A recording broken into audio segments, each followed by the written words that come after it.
I'm Tim with iCoat Products. We've been manufacturing epoxies now for 30 years, and I want you to understand all epoxies are not the same.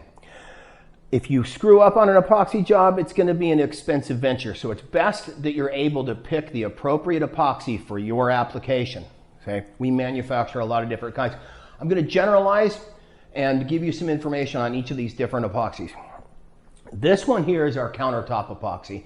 It's mixed 1-to-1. It's very viscous. It does a nice build to it, has a very high sheen, and is very scratch and heat resistant. It is designed to work at a 1/4 inch minus applications, and it is considered a finish coat. Moving on, this is our HV epoxy. It's a casting epoxy, but it's a very high temperature casting epoxy, so it's designed for anything from a 1/4 to 1 inch. It does great, cures out very quickly, and you can demold after 24 hours generally. Moving on. This is a 2-to-1 casting epoxy. It's very slow. So you can expect to leave something in a mold for a couple of days, maybe 3 or 4, depending on the application and the depth. This one's designed for high mass applications where you've got more volume that you need to cover. So if you're going up to 1 inch with this, smaller volumes. 1 inch with this, bigger volumes. They work very well.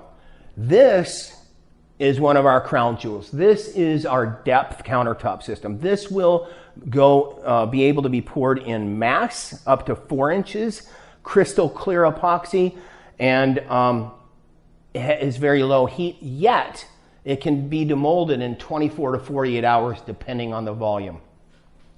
This is a fast set epoxy. It's designed for priming wood and things like that where you'd be concerned about any of these other epoxies outgassing. So you'd prime it with this. This cures to hardness at about an hour. We also have a urethane that is very similar in its capabilities as to the fast set epoxy, but it's a urethane. It's a single component. It dries also very quickly, certainly within an hour. If you need more assistance in selecting the right epoxy or want more information, please go to www.icoatproducts.com.